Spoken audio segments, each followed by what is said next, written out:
This video is the companion piece for Chapter 7 in our course BUIS 2100 Introduction Information Systems. And the video is going to cover the Internet, intranets, and extranets. I'm Jim Renault, Jim Renault, PhD from Shawnee State University, and I'll be taking you through this video production. The Internet.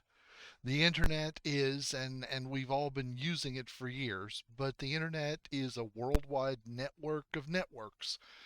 It was started in 1969 by the United States Department of Defense and their Advanced Research Division, and the original name of the network was the Advanced Research Projects Agency Network, or ARPANET.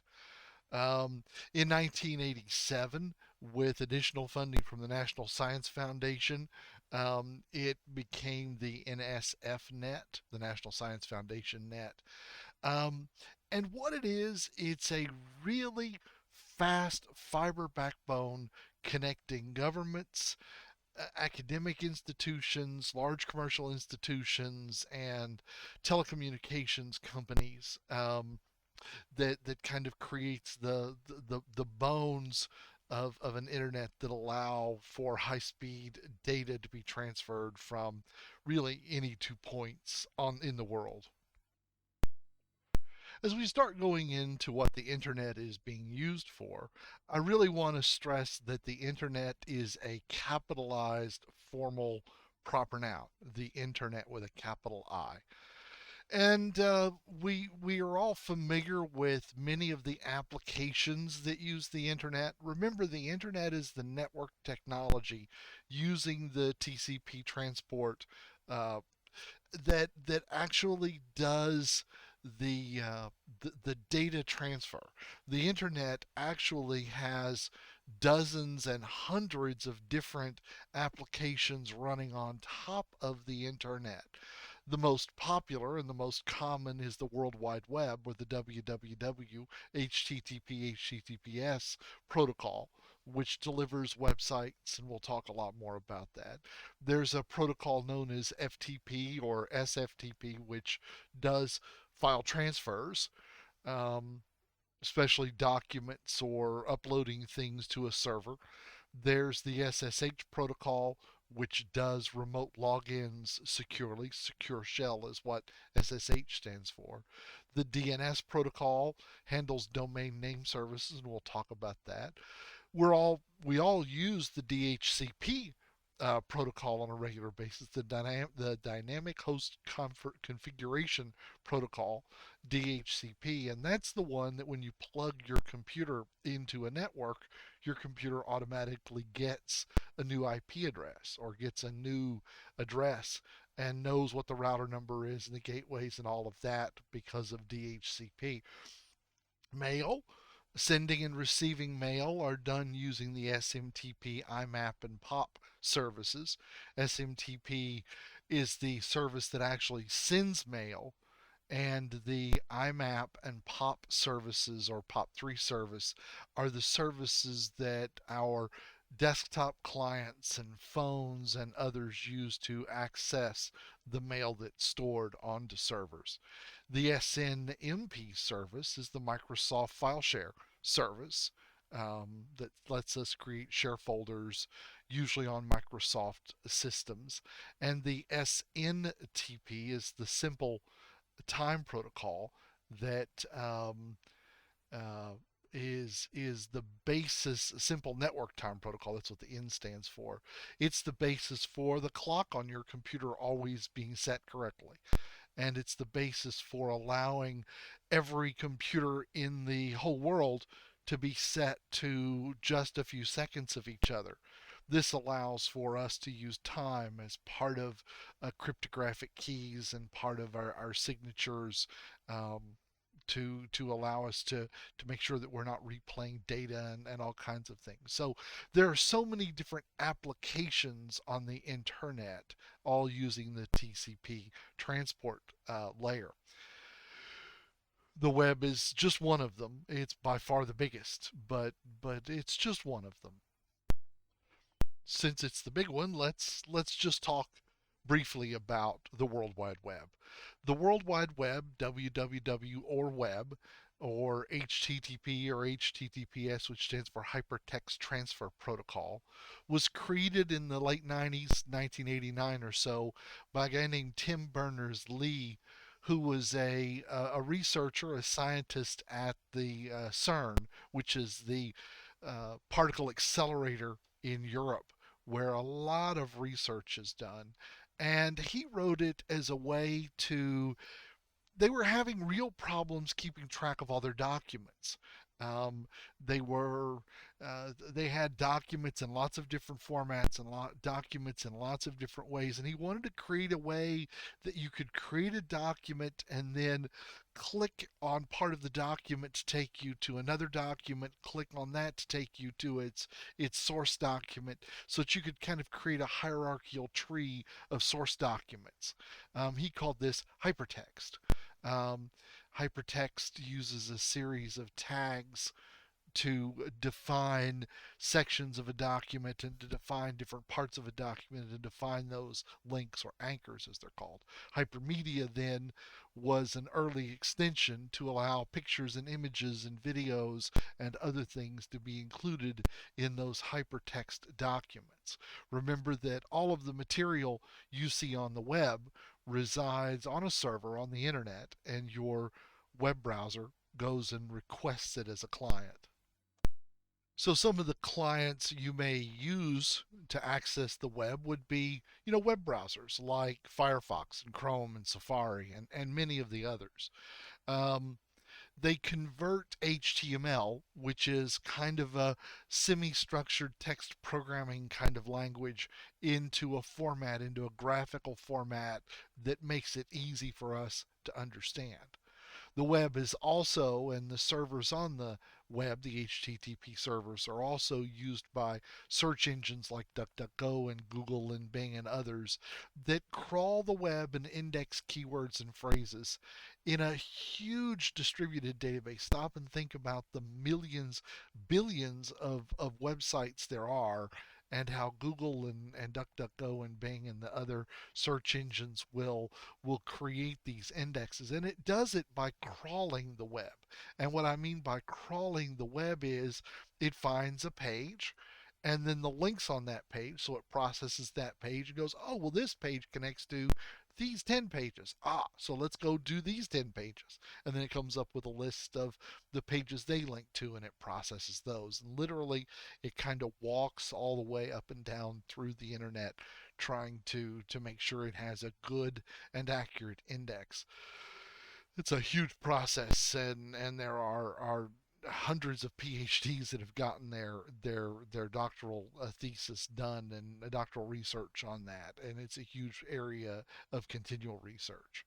The web is used for tourism, publishing, education, real estate, getting jobs, distributing software. It's used by banks and financial institutions. It's used by your doctor and healthcare institutions for, scheduling, remote visits, medical records. It's used by politicians. It's used for government services. It's certainly used for retail and auctions and social. And I mean the things that the web does and will do are virtually infinite. It just takes imagination, and the web can be made to do some really neat stuff. Another really, really important application on the internet is an application known as Domain Name Service, or DNS. Um, Internet Protocol and TCP uses numeric addresses on the routers. The routers don't know the names that we know, like www.google.com or www.shawnee.edu. What the routers know are numeric addresses, and ICANN distributes numeric addresses or ranges of numeric addresses. So there needs to be something that will convert a numeric address, a text address, to a numeric address, and that is what a DNS service does. Um, it, uh, it's just another application that runs on servers on the internet. Um, And remember that IP addresses are assigned by the Internet Corporation for Assigned Names and Numbers, or ICANN. Now, a domain name starts with, and you read it backwards, it starts on the right hand side with the top level domain, or in the US, .com, .edu, .gov. But in a lot of other countries in the world, it starts with a country abbreviation like CN for Canada, or UK for England, or .us or .fr or so you kind of know where that website is coming from in the way of a country. One of my favorites is .tv, which actually belongs to the little tiny Pacific island nation of Tuvalu. But because everybody loves .tv extensions, they sell it to lots of people and lots. So then there's a domain within the top level domain. Um, that would be like Shawnee and Google and whitehouse.gov, so it'd be White House, and lots of other domain names. And you can just go out to a domain name service, register like GoDaddy or one of the others, and register your own domain name, and then link that domain name to a number, and the domain name services will handle that for you. Then reading left, another area, we then go to the yellow section that I've marked there, and that's a subdomain or a server. So when you type www.cabbage.com, www is the name of the server on the Cabbage domain in the com top level domain.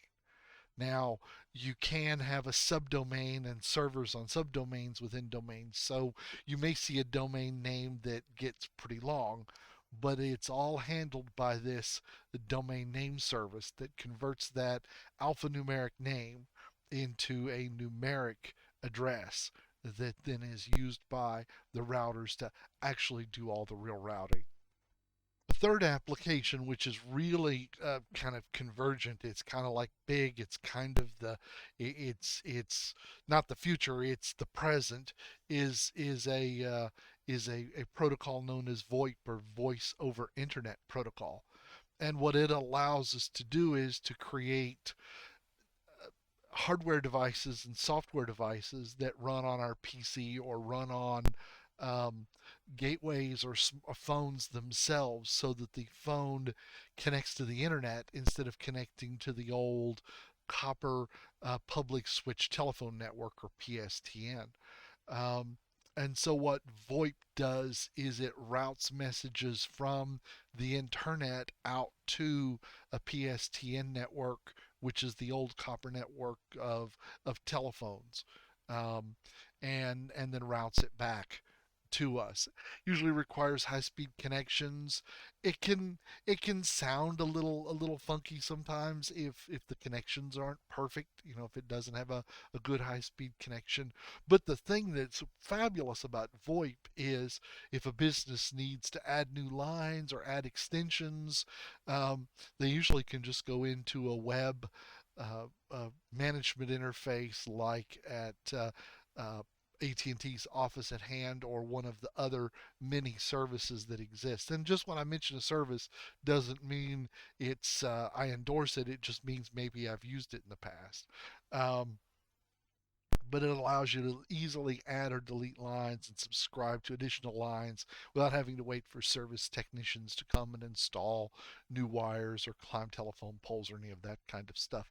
And most VoIP systems have voice to email, voicemail to email, have auto routing or an auto attendant that answers and will walk customers through or callers through a menu. Um, and it will allow you to answer a telephone number on multiple devices and locations. Um, I've got several clients that use this feature a lot, that their desk phone will also ring to their smartphone, will also ring to a second phone at their home, so that an entrepreneur is fully accessible, or would have an extension on the phone network, so that someone could transfer a call to their home, just as part of the phone system within a business. It's really cool stuff. So VoIP is just another application that runs on top of the capital I Internet. The next type of network I want to talk about is an intranet. I-N-T-R-A, not I-N-T-E-R. Intranet. And intranets are not capitalized because it describes an internal network within an organization. You can stop and think about it as it's behind the firewall with all of the local servers and local PCs and local desktops and local connected devices. And it's usually not accessible from the outside without using something like a VPN to come back into it. Only authorized users can get to an intranet. It's usually faster because it doesn't go out over the global network. It's all kept on local networks. It's usually limited to a LAN or a MAN or a WAN, and it's more secure. The great thing about that would be, for instance, maybe you've got an application that you've written using web technologies, using a web server. Maybe it's an internal wiki or an internal customer service app or an internal accounting app for your business. Well, you'd prop that up on a server inside the building or inside the network, put that on the intranet. People inside the building can see it, but no one outside can. Really leveraging the the web technologies and some of those technologies to create internal applications, not global applications. Really kind of cool stuff. And again, it's used for HR, research, operations, accounting, and all kinds of other things, an intranet. But it's basically a little miniature internet inside your firewall or inside your network. And the third type of network I wanted to talk about is something called an extranet, an E-X-T-R-A, extranet. An extranet basically securely connects intranets of several different partners. An extranet is usually interorganizational.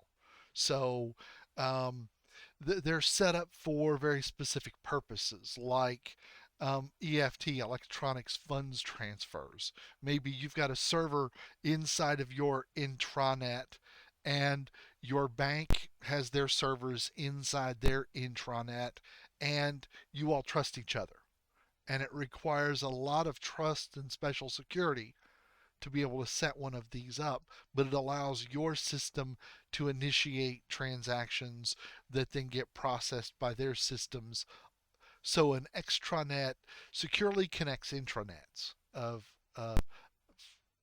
for specific purposes. EDI is a technology that was created back even in the 60s and has gone through many iterations, but it's known as electronic data interchange. Lots of trucking, e-commerce, and other companies use transportation logistics, use electronic data interchange to send invoices, to send purchase orders, to send inventory stock levels, and all of that back and forth between different kinds of computer systems. So an extranet would be where two partners that trade a lot of data would create holes within their system, within their firewalls and such, to allow for data to flow directly between the partners. Order processing, logistics, and packet tracking, or other applications. And there's a little scribble diagram down at the bottom here, a little scribble diagram. There you go. There's my finger. Where there's the internet, there's an outer firewall, then there's usually an extranet server, and then there's an inner firewall.